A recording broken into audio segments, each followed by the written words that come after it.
Seventh का NCERT book से है, फर्स्ट चैप्टर साइंस का है ना। इसका आंसर क्वेश्चन हम लोग करेंगे। अध्याय 1 पादप में पोषण, क्योंकि जितने भी पादप हैं उसको पोषण की आवश्यकता होती है। बिना पोषण को वो अपने रख रखाव नहीं कर सकता, ना तो चल पाएगा ना तो वो कुछ कर पाएगा। अब पोषण करने के बाद ही उसे ऊर्जा मिलती है। इस चैप्टर में हम लोग आंसर क्वेश्चन पहले कर लेते हैं।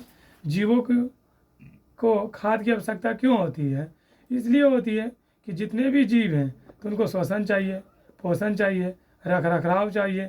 अगर पोषण नहीं करेंगे तो उनको क्या ऊर्जा नहीं मिल पाएगी, और ऊर्जा नहीं मिल पाएगा तो उनके शरीर में वृद्धि नहीं हो पाएगी, विकास नहीं हो पाएगा, वो प्रजनन की क्रिया नहीं कर पाएगी, जनसंख्या में वृद्धि नहीं हो पाएगा।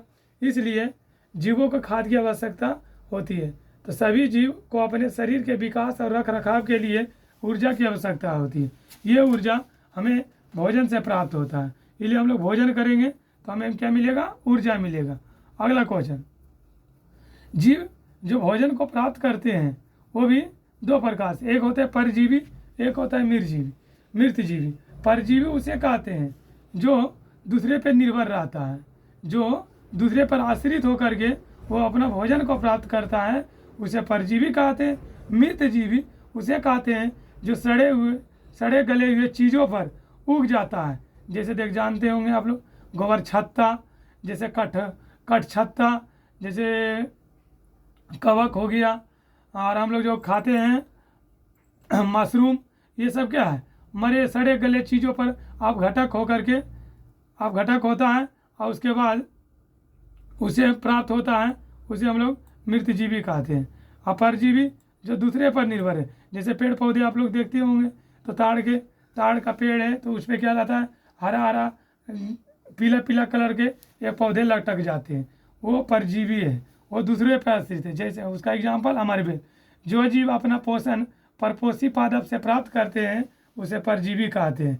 जैसे हमारे बेल, जो जीव अपना मृत एवं अपघटित जैव पदार्थ से प्राप्त करते हैं उसे मृतजीवी कहते हैं। सीधा गोबर छत्ता याद रखिएगा, मशरूम याद रखिएगा, कवक याद रखिएगा। अगला, आप पत्ती में मंड या स्टार्च की उपस्थिति में परिक्षेक्षण कैसे करेंगे?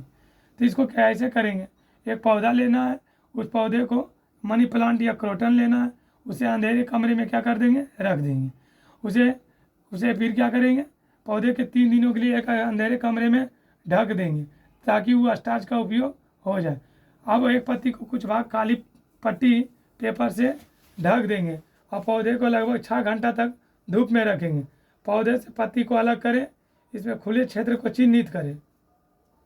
क्या करें? उसके बाद खुले क्षेत्र को चिन्हित करें और कागज़ की एक शीट को इसका आकार बना लें। कुछ मिनट तक पत्ती को उबलते पानी में पत्ती में डुबो दें। उसके बाद एल्कोहल के बीकर में इसे डुबा दें और फिर उसके बीकर में डुबा करके ध्यान रखना है कि पानी के बर्तन जो होगा डालकर तब तक गर्म करें जब तक कि अल्कोहल उबलने ना लगे। और फिर पत्ती में आयोडीन के घोल कुछ मिनट के लिए डुबोएं। फिर पत्ती को बाहर निकालें और आयोडीन की घोल को धोएं। फिर आप देखते हैं कि पत्ती के विभिन्न स्टार्च में उपस्थितियाँ दिखाई देने लगती है। ठीक है, अगला आंसर क्वेश्चन दूसरे चैप्टर में। ठीक है, आज यहीं तक।